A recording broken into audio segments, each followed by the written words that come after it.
Knockouts in 3 counts starts now. Ooh, what up, though? It is another Tuesday. This is Knockouts in 3 counts, and man, did we have a hell of a week and weekend between everything that went down with Claressa Shields and Franchon Crews Dezurn. We've got another big weekend for you this weekend as we're back at it with our guys Potters of Destiny and going to be bringing you another viewing party from DraftKings in Troy for the Elimination Chamber. We got to talk about all that kind of stuff. Got to talk about the fights. Got to talk about the lead up to that fight. We've got to talk about AJ Styles tribute and more. I think Ant from Potters of Destiny will be joining us at some point to talk about the party as well. Corey, how the fuck are you on a Tuesday? Not too bad, man. Not too bad. Busy, not quite spring cleaning, but yeah, full day of house cleaning. Got the whole house picked up today. Been working since got home from work, but you know, sometimes them things need to be done. So no real complaints though, man. What about you? I'm just glad I'm not at work right now. But at the end of the day, I had a hell of a weekend. I am tired as all shit from said weekend, but I had a blast. Shout out to Claressa Shields getting another dub. Shout out to Franchon Crews for the time. Shout out to Sammy the Heat Worthington for her time as well. Dimitri Salita. We had all kinds of interviews. We had the open workout. We had the fight. We had all kinds of stuff, dude. It was a wild time. Yeah, from everything I seen on the socials, man, all this clips and stuff that you were posting on the show page and stuff, looked like you guys had quite the seats, man. It looked like the crowd was hype as they always are for these Claressa Shields fights. I mean, definitely looked like an enjoyable time. I wish I could have made it out on this one. Yeah, so we had shout out to Salita Promotions for having us. We had one ringside seat. We were up in the press box as well. J-Bone slid down there for the main event. I was in the press conference after the fight. But yeah, dude, it was a good time. Open workout was a good time. Great to be back at Downtown Boxing again. Again, that place is always a little crazy for me, given that my last fight was against a guy that used to train out of that gym. So it's always kind of funny walking back through there. But, shout out to my guy, Keith Paul Jason and Kiana Banks and everybody else that was down there covering everything. I got to run into past guest of the show, Caroline Bear, while we were there at the open workout and at the weigh-ins. I saw like I said, Sammy Worthington, like we said, we chopped it up with her prior to the fight. Dimitri kind of giving us a little bit of a lowdown for what they kind of had next for Claressa, which, that was a thing too that was interesting because he said that he thought that Shay Keneally was going to be next up for Claressa, or that she had said she wanted next for Claressa, and she's fighting Danielle Perkins, who, if you guys are new here, you can go back and check out my chat with her at the last when her and Claressa fought. And then we get to the fight, dude, and then Danielle Perkins fights how I was thinking she would fight against Claressa Shields, and man, produced a nasty knockout. But before we get to that, we had a great time at the open workout, and then when we got to the weigh-ins, that was insane, dude. I've been around fights for a long time, and fights are bound to happen sometimes at weigh-ins, but it was the crazy thing about it is that even though it started with Claressa and Franchon, it kind of was more their camps than anything. But yeah, man, it was going down all throughout Little Caesars. Definitely a little bit of pro wrestling. Like I said on Fox 2, shout out to our guy Brandon Hudson. If you guys haven't got to check that out, make sure you go back and check that out. I gave my thoughts on the fight and who I think is next, which Claressa said she wants to fight Shadeja Green next. So let's see if that's the next fight. I wouldn't be mad if somewhere down the line we see maybe a rematch with her and Danielle Perkins after the nasty knockout she had over Shay Keneally, because Shay, they got in there and fought, dude. it was a scrap. Plus, they got into it at the weigh-ins, and Shay had a wardrobe malfunction, and yeah, man, it was bringing back the old school, huh? oh, dude. Wardrobe malfunction. Haven't heard that term since Justin Timberlake and Janet Jackson. Janet Jackson. Yeah, man, it was nuts. It was quite the scene there for that. But dude, the fight night was great. I got to meet Jimmy Lennon, bro. Classy Jimmy Lennon. It's showtime. Dude could not have been a nicer dude. If you guys grew up on Friday night fights and like Showbox and all that kind of stuff, that one was cool. I seen him walk in the room where we were at for like catering, and I'm like, whoa, wait a minute, time out. Hey, I know. I was like, damn, that is Jimmy Lennon. Had to go up and shake hands with him, dude. It was like I said, that one was cool because he was somebody I saw at all the big fights when I was growing up watching fights. And then we get to the fights. I have a little bit more of a detailed breakdown in my newest article that's on KO3C.com, talking about the fights and some of the things that we had go throughout the weekend. I talked about this on Fox too, but we always make the joke on the show about everything being pro wrestling, right? And like people, there was all the backlash because of the big fight that happened and all that kind of stuff. But in a way, I almost feel like it helped the fight in some ways because it made I think it got a lot more eyes to the fight. I'm not saying by any means don't take what I'm saying out of context. I'm not saying that it was staged or anything. I'm just saying, although yes, is it not the best look to have, prior to a fight? Sure. Do we want to see brawls break out like that in the city when we have big fights like that? No. But at the same time, all that coverage on social media, I think ultimately helped the fight. And, after the fight, I think both women's respect for each other grew even more, and they were cool by the end of it. And both of them came through the post-fight press conference as well. So that was cool to see. You love to see some sportsmanship. If you guys are tuning in here, make sure you guys like, share, subscribe, retweet, share the stream, all that kind of stuff. If you guys watch Claressa Shields versus Franchon Crews Dezurn, let us know what you thought. We had another big win for past guest of the show, Savanatini, against another foe who we have seen other past guests fight against, somebody we know to be game in Veda Masiokate. She got a unanimous decision victory in that one.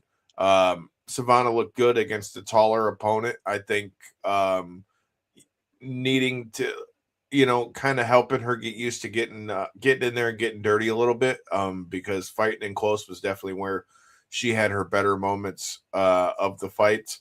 I brought up talking to our friend Sammy Worthington before the fight. It was a rough night for Sammy. Sammy dropped the interim super lightweight championship to her opponent, Edith Matisse, who came in there and clearly was ready to fight. I mean, not that we expected her not to be, but Sammy's been mowing through the competition. I think Sammy's willingness to kind of get in there and get into a dogfight kind of is part of what kind of got her in trouble. I'm not really certain what happened in between rounds. I mean, she definitely took some damage. She had a bloody nose and stuff, but like it wasn't anything that looked like super major. But then she didn't get up off the stool in between the rounds, and so we have a new champ in Matisse. Sammy talked about that in her chat, that Edith Matisse has fought, even though her record is one of a vet, most of her losses were all to like former world champions and stuff. So again, with that comes world championship experience. And I think Sammy will learn from this and be able to, grow from it. That brings me to Danielle Perkins versus Shay Keneally. This is the fight that I was most looking forward to on this card, to be 100% honest with you, because you have two tall women, which either is going to make for one of two things. Either they're both going to fight on the outside, and then it's going to be a boring fight, or they're going to say the hell with it and meet in the middle and fight. And Danielle Perkins, like I said, I feel like fought a lot more like I thought she would fight when she was fighting Claressa, in that she used her length, she used her reach, and she was so unorthodox, just jumping in and out, didn't really have like her hands like in the traditional stance, you know, kind of just in, out, over, moving kind of thing. And in doing so, you know, her and Shay kind of met in the middle, banged it out a little bit, and then she just hit her with a looping right hook and just blam, cleaned her out and had Shay's lip, you know, split really good. And again, it's crazy because I got to chat with Shay Keneally as well, you know, and I really enjoyed listening to her to talk about the story of why she calls herself, why the Fight Mom name is such a important thing to her coming back, being a mother out of Australia and all that kind of stuff. But man, Danielle Perkins made a statement. This was her first fight since her loss to Claressa Shields. Comes back, gets a knockout win, and is the new light heavyweight champion of the world. And like I said, I think we could see a rematch with her and Claressa maybe after the Shadeja Green fight, if that gets put together. All right, that brings us to the co-main event. And man, oh Lord, it was headbutts are something that you see in, you know, fighting a lot, but very rarely do you see them where it's like the delayed reaction of it. In a T. Fulberton versus Joe George Jr., you know, we had two tall guys, but they kind of both were coming in with their heads one's kind of head was kind of crouched and the other one was kind of standing over top of him, and he hit him in the temple with a headbutt. He goes back to his corner, sits on his stool. I assume the adrenaline wears off, and he just goes out on his stool, just falls straight face first out on the canvas, like after sitting down on his stool after the round was over. And you know, shout out to Atif, you know, real sportsmanship. Stayed over there, was making sure his opponent was good. Obviously, that's not how he wanted to win, or not win, but you know what I mean? That's not how he wanted the fight to go, you know, and nothing but for respect for how he handled it. But I was really looking forward to seeing what we would see from Atif in that one. Before I get to my thoughts on the Shields and Crews Dezurn fight, what were your thoughts on that fight, how it played out? Was it kind of what you expected? What did it look like on TV? I mean, well, real quick, let me jump into the co-main because, yeah, that was blowing up all over social media, and that really got a lot of attention when I was doing my research and stuff on the fight. And, man, yeah, that looked really bad. I don't know what ended up coming out medically or whatever, if it was like, you know, to me, it looked like it very well could have been the headbutt. And maybe I'm wrong. It looked like it could have been like a blood pressure type of issue where maybe he was like, you know, adrenaline dump type of deal, sat down and just went face down. Yeah, but think about it though. Like if you get a headbutt, right, and it knocks you loopy like that, and then like you said, then the adrenaline wears off, man. That very much so could do that. Like, yeah, I wish the best is what I'm trying to get at. Either way, I don't mean to disparage, you know, in no way. I just am speculating over here. But as for the main event, man, the Claressa, she's been implementing this interesting fighting style lately when she has people that'll actually fight with her. And it's just like she'll put herself against the fence or the ropes. She'll hit the, you know, shuck and jive and then hit some solid shots. I mean, she just looked like she outclassed her in there. She looked like she landed some solid shots. There was moments where you were like, one or two more, we could see a finish. So for me, is it everything I was expecting and more?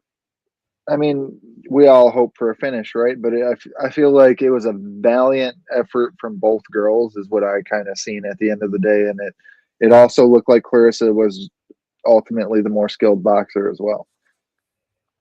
I mean, ultimately, dude, that's close to what it was. I mean, realistically, I think with all the heat that happened before the fight, both women kind of met in the middle here, threw down, met in the middle, threw down, and really were just throwing hands heavy for like the first 2 to 3 rounds ish.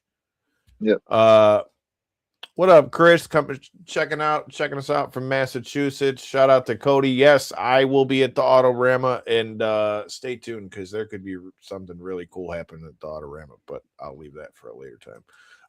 But yeah, dude, because the first few rounds, man, they were really throwing, and I think Claressa was liking the fact that somebody was going to get in there and fight. Because again, that's one of the things that I talked about headed into the fight.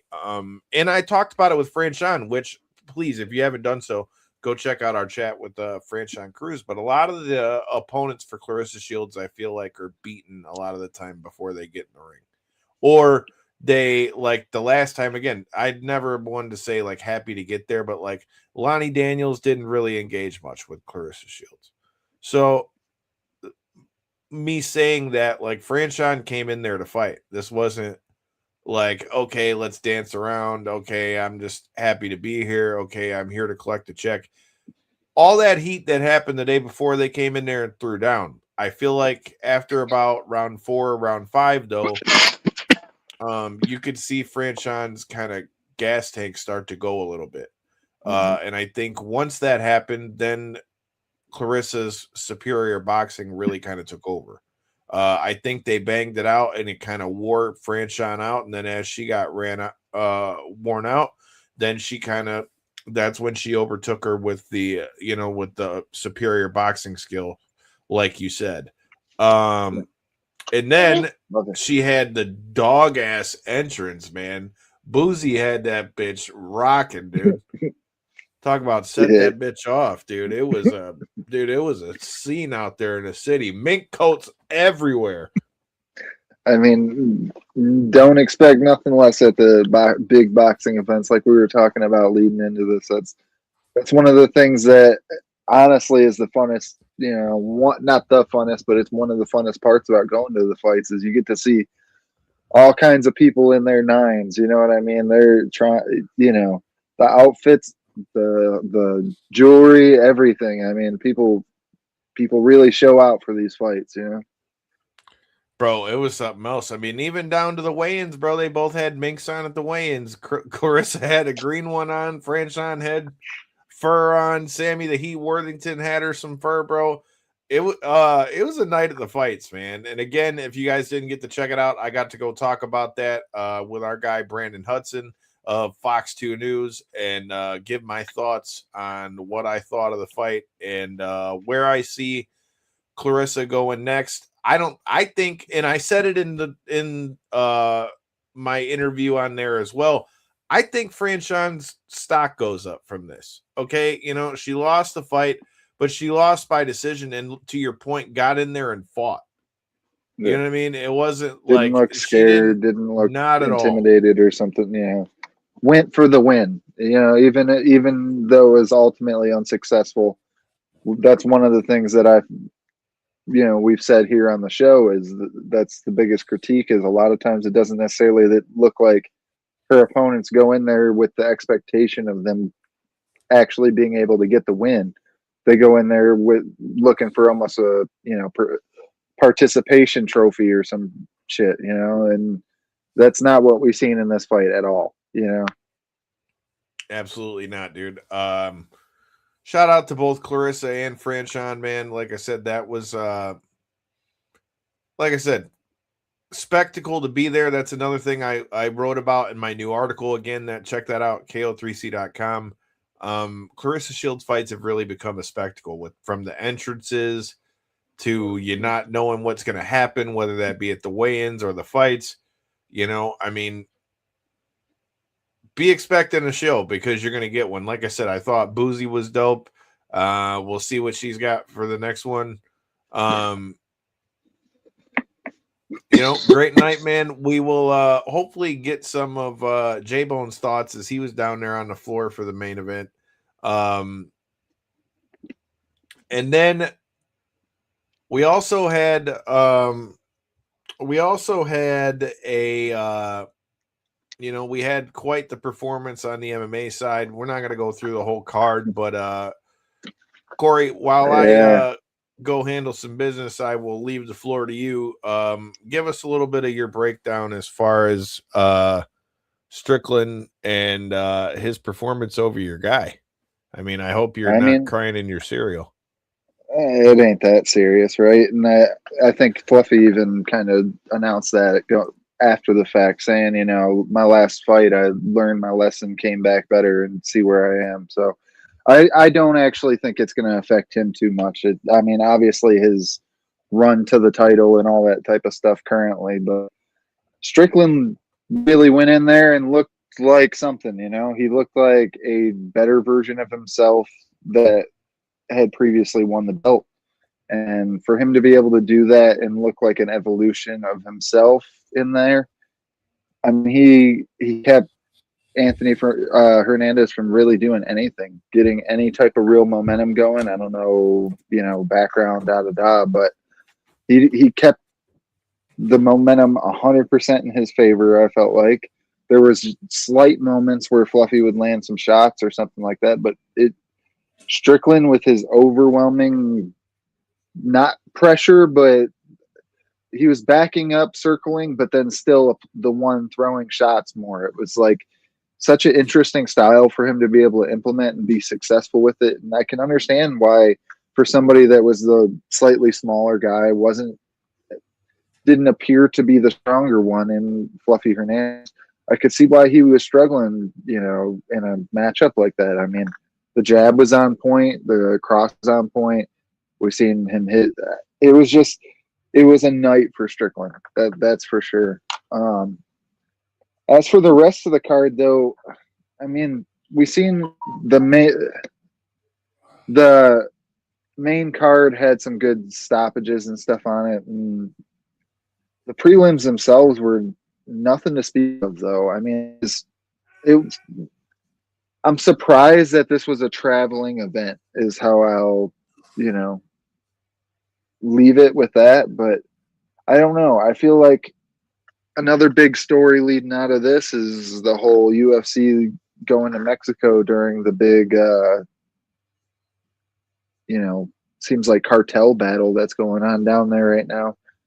But I don't know, man. Last time we seen Strickland on that level, he really that was the only time we've seen him, able to claim a victory in a title fight. And I think we could see him potentially being the next one to fight Hamzat after that, honestly.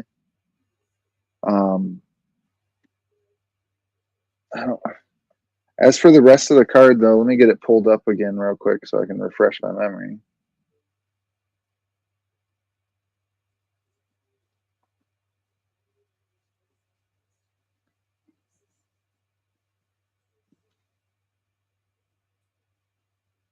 Yeah. Oh, the doctor or Medic. I've always struggled with that one. What he was able to do, knocking the snot out of freaking Jeff Neal's nose, that was fucking nasty, huh? I mean, I didn't even know what to think in that moment. That was I was rooting for Jeff Neal. He was been on a big slide. I was, have been a long time fan of his and was expecting this to be the one where, he's taking on a little lesser competition and stuff. And for him to get slept within, I think it was like a minute and a half, and just nasty shots landed from Medic. I don't know, man. Top 15 bound, definitely got a big fight coming for him. But like I say, as for the rest of the event, it's a little bit of a letdown. In my opinion, we had Maziki, another one I'm going to struggle with. Ezekiel Costa, that crazy spinning heel kick that he landed against Dan Ige. That was also something. I don't know which one wins knockout of the night, but I mean, I'm glad they're both getting the new, finished bonus structure. But I don't even know how. Dan Ige is a dog in there. We all know that. I mean, they had announced the fact that this was his first loss by knockout in the UFC. We've seen him lose many top contenders. No, not offensively, of course, but he earned his spot in a lot of those top fights. But to just in there and get done the way he did, I don't know. Cost is a real problem, man. I seen he goes by the nickname the Dalmatian. The Dalmatian seems like a real issue at 45. He seems like a real issue. Seems like somebody that could very well contend for the belt in the next, one or two fights. Sergey Spivak versus Ante Delia. I kind of feel like maybe Ante was the one that maybe got it done, but it was close enough where there was no real argument for me. I feel like Sergey Spivak did land some solid shots. I just feel like it was such a back and forth battle that I felt like it could have went either, and I felt like maybe it was the other way, but I don't know. Any thoughts on other than Strickland that? Strickland looked great, dude. There's no way to put that. I mean, he looked great, and I was talking about with somebody earlier today, I think Strickland, as long as Strickland's throwing combinations, that's when Strickland's at his best. When Strickland's keeping punches in your face instead of like single shots are where people are able to start to land on Strickland, and that's where he starts to find himself in trouble. He looked great. I think Khamzat's probably next. I don't know that he wins that matchup just simply based upon the fact that Khamzat can maul somebody. If he ain't liking it on the feet, he always has that wrestling in his back pocket that he can use and has shown will use to his advantage. Uros Medic, who you were talking about earlier, that was a nasty ass knockout as well. Also, the Jacoby Smith one too over Harrell. Yeah, that was something, dude. That bummed me out. I mean, that was nasty, but it bummed me out in a way because I was really hoping Josiah Harrell would be able to bounce back with all the stuff that he had getting back into the cage.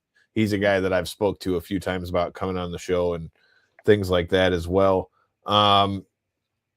And he was looking good for himself, though. I mean, ultimately lost, that only means so much. But I definitely feel like he's definitely somebody to keep an eye on as long as this knockout loss doesn't affect him that much, because he was able to contend with somebody who I do feel like has some real, legs for the division. And being that was his first fight in the UFC, I mean, I still feel like he has a potential for a bright future, is what I'll say. All right. Well, speaking of futures and all that kind of stuff, that kind of takes us over to the wrestling side of things. Before we get to the wrestling side of things, man, we got to talk about our sponsors. Shout out to Cody Caudill, who I saw here in the comment. He's going to be down there with Michigan Street Unlimited, which if you guys are going to be at the Autorama, come check them out. 7 cars in the fleet, going to be at Huntington Place. It's Friday through Sunday. Autorama is always a good time. They said Trish Stratus is coming through on Friday, but again, check out our friends over at Michigan Street Unlimited. Check out the fleet. Check out Cody Caudill and the boys over there. Tell them Knockouts and 3 Count sent you. And if you are a car guy or girl in the Motor City, make sure you come check them out. I mean, what's not to like? All right. Now that brings us to the wrestling side of things, which it's almost time for the Elimination Chamber. We're going to be back this Saturday night, DraftKings Social in Troy. We're going to be watching the Elimination Chamber. This is going to be the last stop before we get to WrestleMania.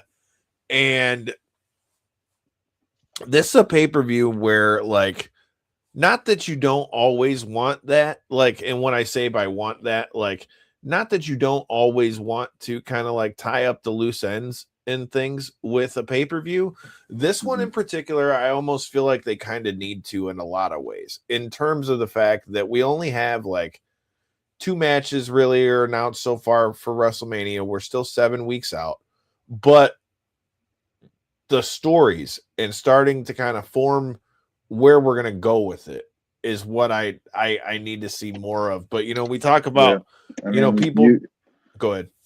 I was just going to say how you've brought up many times on the show now with them, running it back this year and already kind of it seems like there just isn't the storyline leading into WrestleMania being, just a couple months away that there usually is at this point. So, like you said, I understand what you mean by saying they need to tie up some loose ends.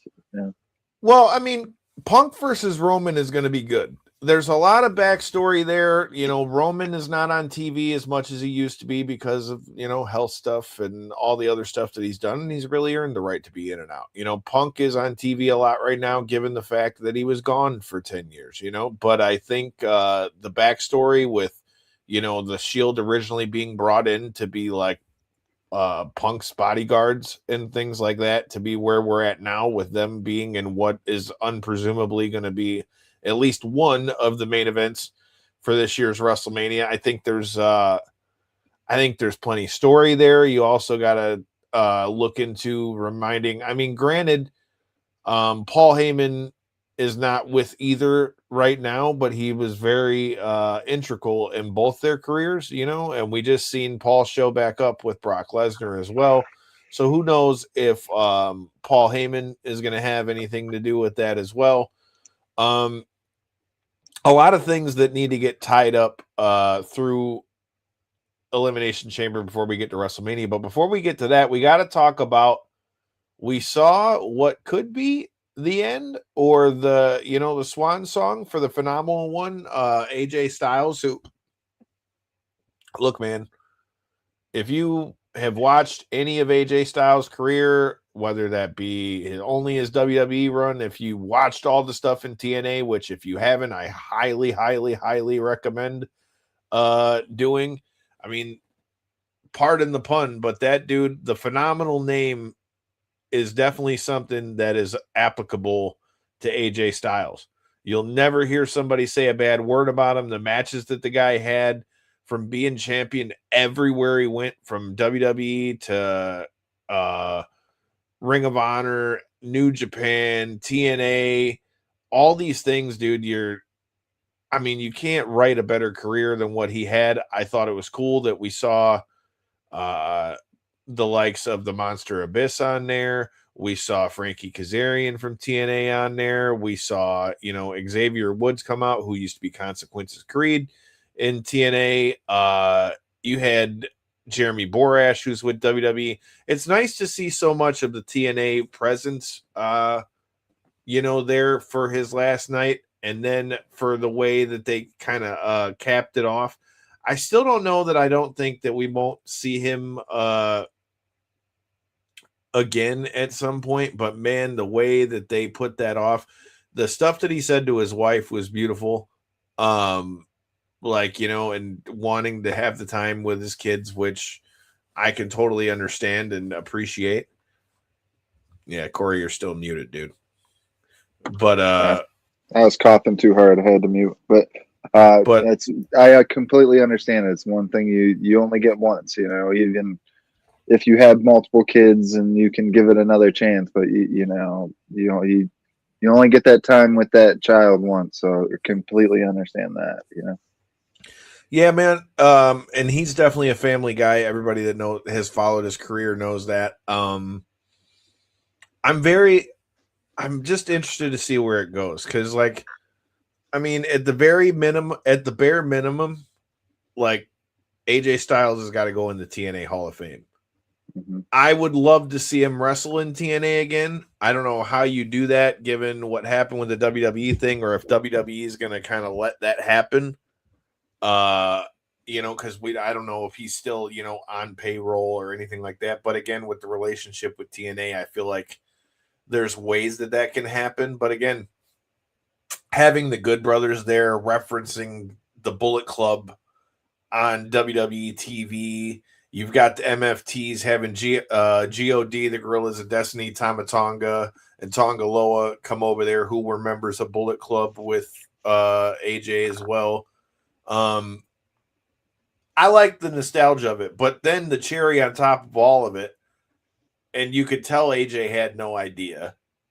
And then the Undertaker comes down on the bike, making everybody think, oh shit, they're going to have them face each other again. Because remember, they faced each other in the cinematic match, but it was the COVID WrestleMania.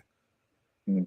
So neither one of them got to and that was the Undertaker's last match. So he never got to have another one. You know, not that I necessarily want to see the Undertaker get in the ring again.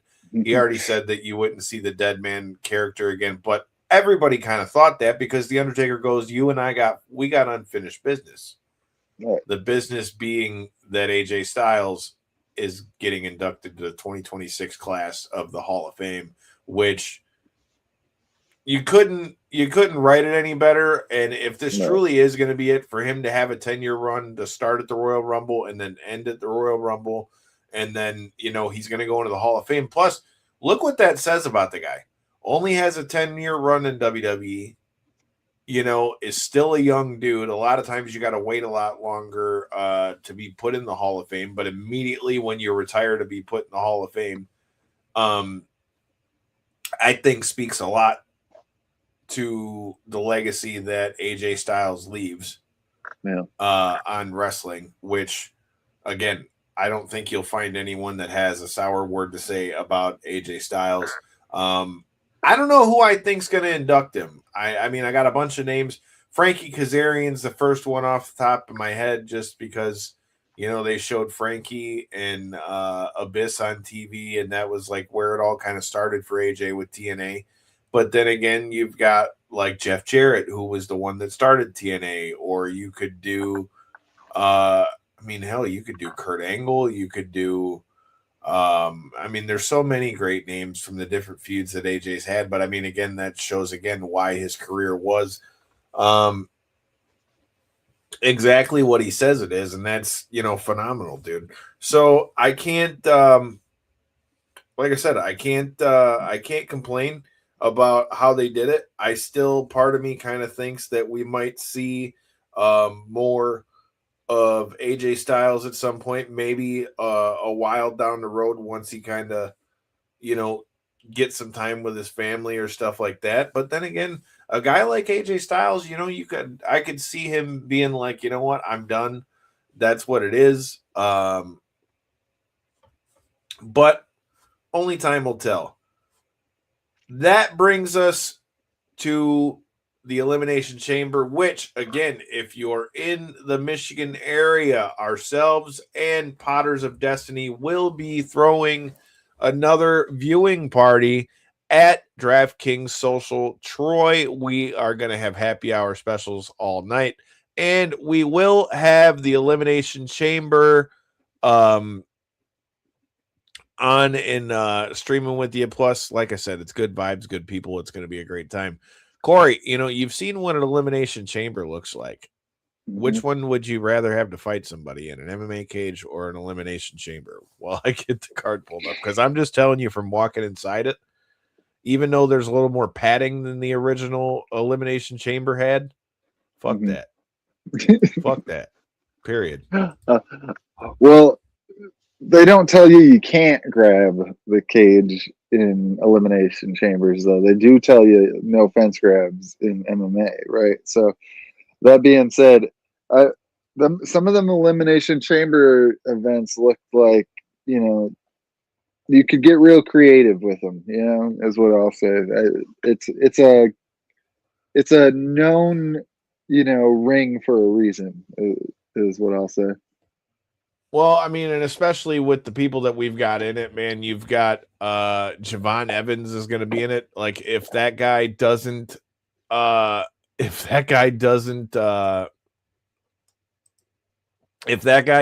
do some crazy shit off of one of the pods, I would be extremely shocked. Like, I mean, I'm just saying, like, it's tailor made for a guy like that. It reminds me to the first Elimination Chamber, which you know, you saw Rob Van Dam do the giant 5-star frog splash, off the pod down to the ring on Triple H, which is ironic given the fact that we are getting to the release of WWE 2K26, which they're going back and highlighting the Attitude Era this year. We've got a Triple H cover, we've got a CM Punk cover, and then you've got the Attitude Era cover, which has got all the favorites from back in the day for old fucks like us. And then let's get a little bit into this Elimination Chamber card. We're going to see if we're going to make some picks on this. I'll give you the names of who's going to be in it and all that kind of stuff. You guys are watching in the comments. Let us know who you guys think is going to win. We'll start and end with a chamber. So, okay, we'll start ladies first. Let me get that pulled up here. All right. So we've got in the women's elimination chamber, we've got Raquel Rodriguez, Kiana James, Asuka, Alexa Bliss, Rhea Ripley, and Tiffany Stratton. I gotta say, them putting Kiana James in the elimination chamber and her winning that qualifying match on Friday definitely shocked me, but I like it because WWE for the last little bit, man, it's not been bad. But it's just, it's needed that kickstart. We keep talking about the kickstart. We're on the road to WrestleMania. Things need to be heated up. I did not think that Kiana James was going to win in a triple threat match against Charlotte Flair and Nia Jax. And you've got a complete newcomer's not the right word because she wrestled a little bit in NXT, but next to a Charlotte Flair and Nia Jax, if you tell me which one of these is not like the other, Kiana James is not the one that I would have thought going into that was going to get the W. So I'm interested to see what she'll do in the chamber. I think this is a big opportunity for her. And I think if she, can seize that and really take a hold of it, it could be, it could be a big night for her this Saturday in Chicago, regardless at this point, unarguably the biggest match of her career, especially given the fact that she's kind of been like the mouthpiece for Julia. So I'm looking forward to kind of seeing what we see with that. I like that Raquel Rodriguez is in there. You heard me say in the Royal Rumble, I think that she's next up, dude. I think somewhere within 2026, we see Raquel Rodriguez as a world champ, just like we saw her as champion in NXT. I think, and then somebody like her who is such a force and a terror in the women's division inside an elimination chamber, I feel bad for the other women because I feel like somebody's about to get launched across this motherfucker. But hey, it's not me, so it's okay. As far as who I got winning, when you got names like Rhea Ripley, Alexa Bliss, Tiffany Stratton, Asuka, it literally could be anybody. While like I said, I'm impressed with what Kiana James did. The winner of this is going to face Jade Cargill at WrestleMania because we saw on Raw Liv Morgan chose Stephanie Vaquer. We're going to see them two for the women's world championship at WrestleMania, and the winner of this will face Jade Cargill. When I look at who's in there, though, man, there's two names that jump out, especially given the fact that the winner is going to be fighting Jade Cargill. Now, visualize both of these in your head and you tell me which matchup sounds better to you. Now, these are both going to be visually, and I don't mean visually appealing just because they're beautiful. I mean, Jade Cargill is a fucking specimen, dude. Like, flat out. Like, take looks, take all that out of that. Just the athlete alone is a savage. You talk about Rhea Ripley, might unarguably maybe be the strongest woman in all of WWE. And again, as I've said, you got Raquel Rodriguez, who I think very well could be your dark horse to come out here and win this. And then what happens if we run into a situation where, let's say she goes and she wins and then somehow beats Jade at WrestleMania? Well, now Judgment Day could have all the women's titles, or Raquel could say, fuck y'all, and try to take them all. So out of a potential matchup between Raquel Rodriguez and Jade, Rhea Ripley and Jade, Tiffany Stratton and Jade, or Raquel Rodriguez and Jade. I mean, again, Alexa Bliss could get the dub too. I mean, who knows? And who knows? I'm not giving Kiana James the credit she should, but I'm just saying those would be my 3 front runners. Would be either Raquel, Rhea, or maybe Tiffany on this one. But if I'm picking one, you know what? Especially since she's in a tag team thing, I'm going with Raquel. Fuck it. Raquel versus Jade would be nuts. If not, I think Rhea versus Jade would be nasty. But out of the names that I've mentioned, what do you think would be the best matchup that we could see at WrestleMania? What do you think would be the most visually appealing? Now, and I don't, and again, don't mean his look style. I understand. I understand what do you think is going to be the best matchup I mean, that we could see out of that, or most? I could definitely see how big of a push they were doing with the Raquel thing, that it could be her. You know, I mean, we've seen with the Royal Rumble how you were going into it talking about how she was your dark horse and how she stuck around almost the whole time. So it wouldn't necessarily surprise me, but I feel like they have a real way of going back to their kind of blue bloods while making their prospects still look good. So I don't know. I'm going to agree with you that it's probably it very well might be Raquel, but I don't know, you know. It's just interesting, bro. It could go any way, but I'm just saying those. Look at the Amazon like type matchups that we could have come out of this, come WrestleMania. But I think whoever it is, it needs to be something to where it's like that marquee type matchup where it's like Godzilla meets King Kong, and I only use that as like the example because you got the Storm reference with Jade and all that kind of thing. I think it's going to be interesting.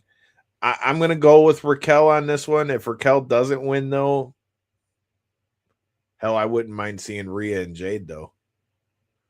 Rhea and Jade would be a dog-ass match. I feel like somebody would be getting fucked up in that one. But let's get to some of these not undercard, but I mean, obviously the Elimination Chambers are like the 2 big matches on that because you can't call a world title match an undercard. We've got AJ Lee is going to be taking on Becky Lynch for the Intercontinental Championship in Chicago. Mind you, let's remind everybody that CM Punk and AJ live in Chicago.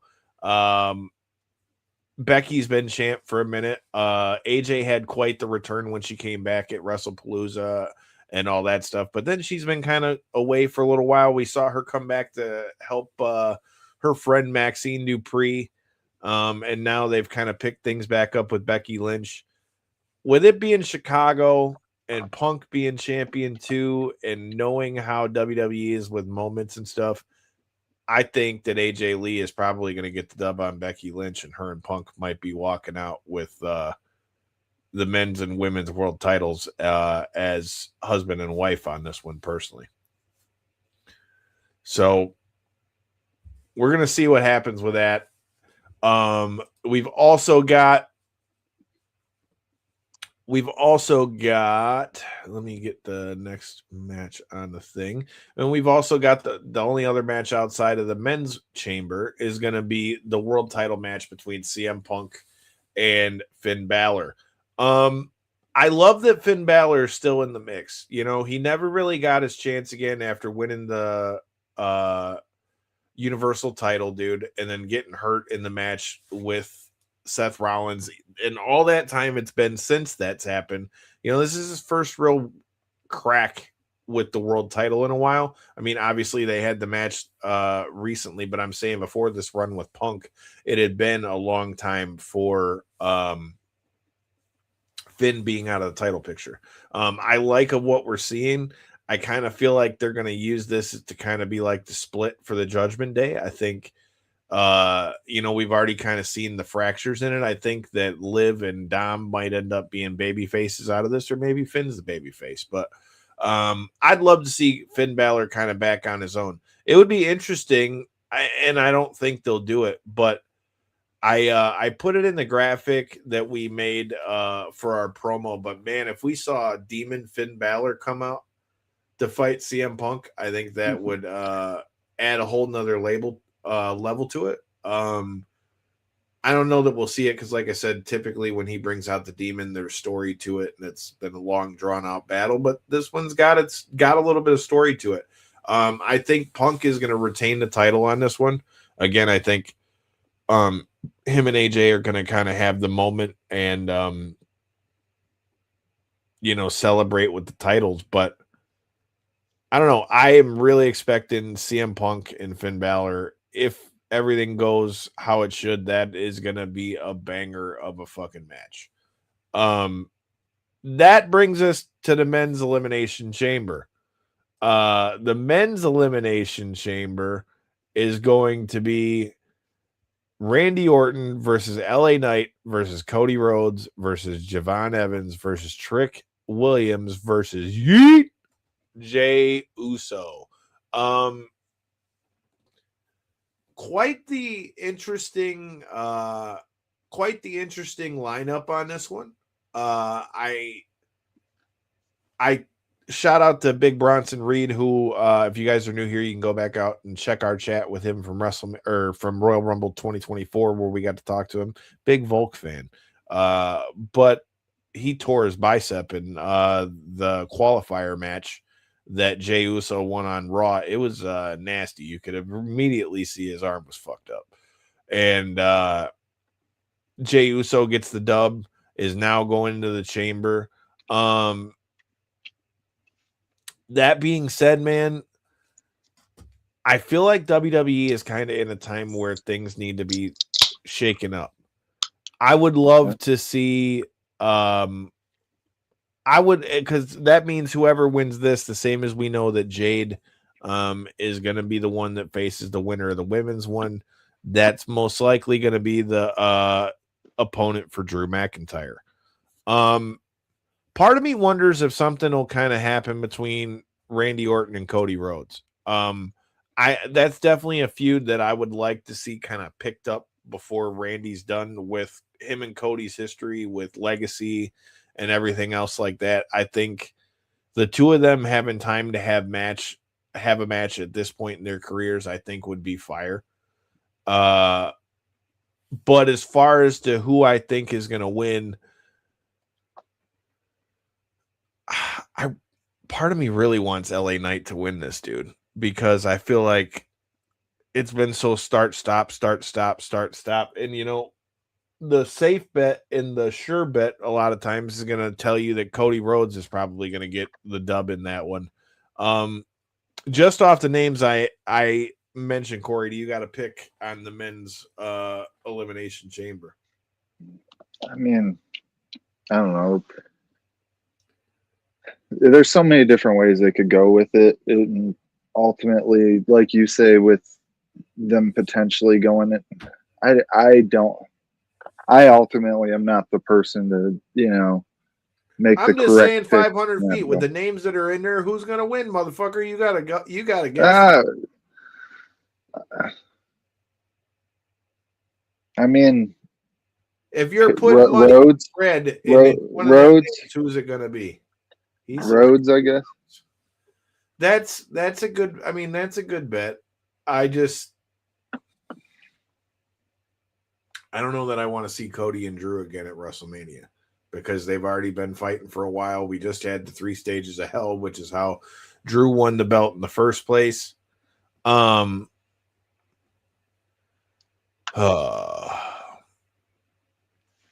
Cody, like I said, like if you look at the names, Cody would be the one where you're like, okay, especially because when you think about it, I mean, since the guy came back at WrestleMania 38, he's been like in the main event, like consistently since then. He was champion for a long time after he dethroned Roman.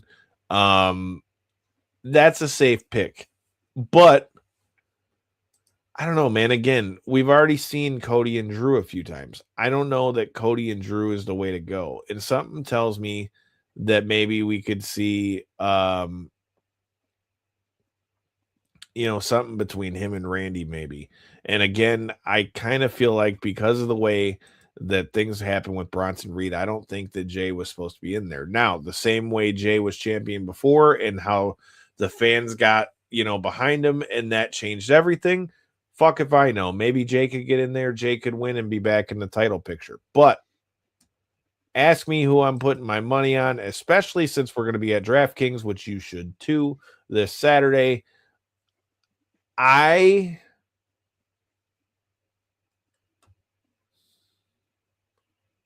Damn it, LA Knight needs to win.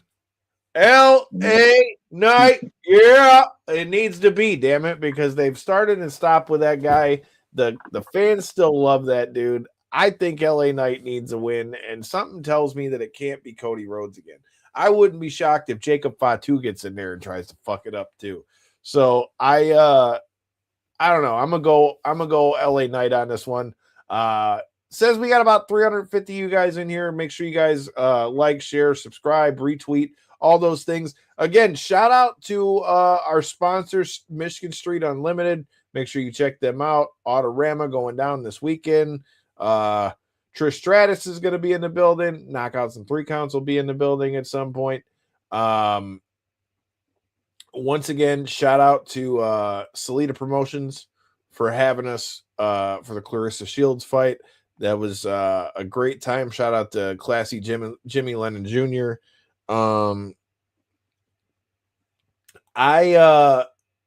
Like I said, every opportunity we get to bring you guys content like that is a joy for us as well. So make sure you guys hit that subscribe button. You never know we're gonna pop up next. Again, we've got our viewing party this Saturday, DraftKings, Troy, Michigan. It's going to be a good time. Happy hour menu all night. Get you some drinks, get you some wings, watch you some wrestling. You're going to have a good time. We're going to have the fights will probably be on as well. You got 25,000 TVs in that place.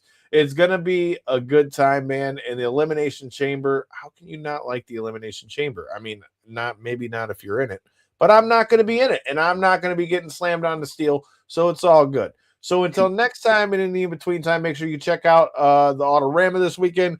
Mm-hmm. Shout out to everybody that got in there and threw down at Clip MMA on Friday as well. All kinds of stuff getting ready to come down the pike from Knockouts and 3 counts, and stay tuned because you never know what could be coming. Make sure you go back and check out our chats with Sammy the Heat Worthington, Franchon Crews Dezurn, Dimitri Salita, everything that was Claressa Shields versus Franchon Crews Dezurn 2. And until next time, in any in-between time, hit that motherfucking subscribe button!